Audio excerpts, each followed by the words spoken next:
Well, hi, my name's one of the problems with being the video guy is that you always have to use these cheap little iPod things to video yourself because you need to be able to see yourself, and it always feels so weird. Anyway, I'm the writer and director of Mark of the Veil. My name is Brandon, and just wanted to take a little walk with you guys and just chat with you for a little bit. A walk and chat. Figured it was more interesting than sitting down in a studio.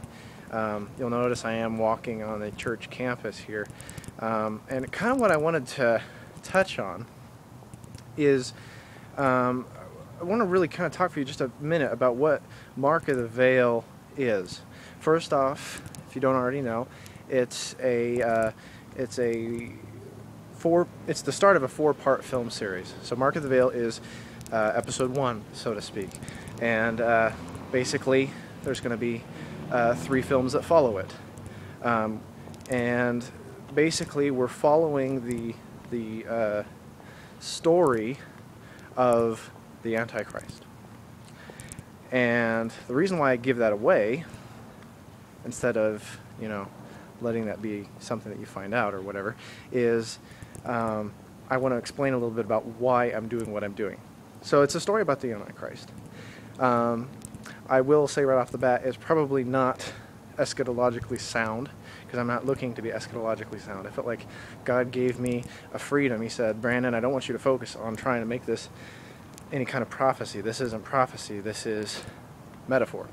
So I felt like he gave me a freedom to tell a story using some of the constructs that popular Christian society has taken from Revelation and sort of construed an end-time view of.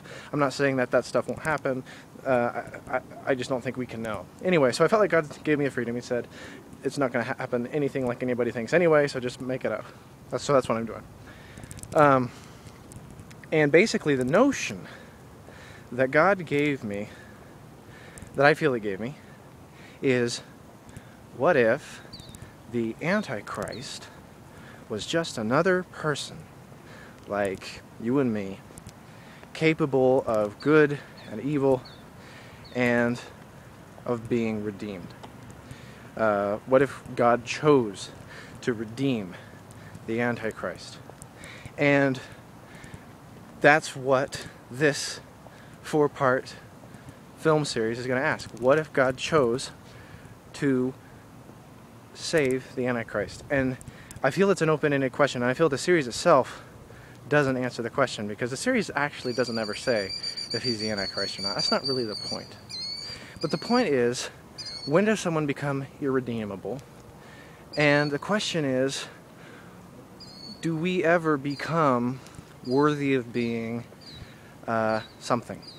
Do we ever become worthy of being saved or unsaved or any of these kind of things? So it asks some big questions. And it asks them, I believe, and it's my hope, that it'll ask them honestly. So basically that means it's not just going to ask questions about Christianity, but it's going to ask questions about humanity's relationship with the divine in general, honestly. There's going to be hard questions. It's going to make Christians feel uncomfortable at times, because it's not going to be a very obvious Christian film for about 95% of the movies. There's going to be a lot of wacky Christians that look really bad and are really bad. There's going to be Christian terrorists. There's going to be all sorts of stuff that just makes you go, Brandon, what are you doing? What is this? And what I'm doing is I'm setting an even playing field for honest questions to be asked, and then giving you, the audience, the responsibility of answering them for yourself. That's what Mark of the Veil and its subsequent films are. Now, there will be a resolution. I will take the liberty of answering the question for myself as the filmmaker with the chief principal character. But hopefully, it's open enough that you, the audience, are not excused from making the choice yourself as far as what have you witnessed over the past several years. Because by the end of film 4, Well, my plan is for film 4 to come out around 2019. So it'll be a while. But it ends with you making the choice. What did I watch? Was it just great entertainment?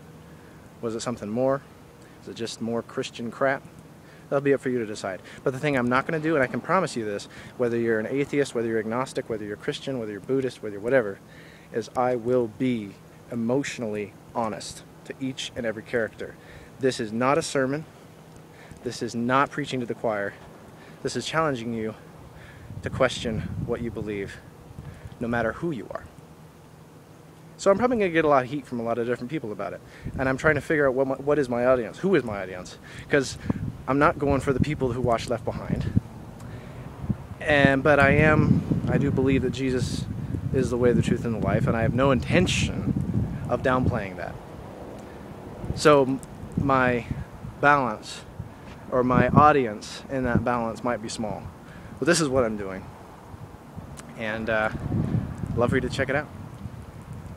And just so you know, this isn't my church. This isn't something that my church is behind either. Like, I'm not saying they're against it, but this is me. This is me personally. It's just I come from here. I come from my church, and I very much value my church, and I appreciate what they've done to foster and grow my talent. And so I just want you guys to know that. I want you guys to know that this is a Christian film series, but it's unlike anyone that you've ever seen before. So hopefully you can handle it.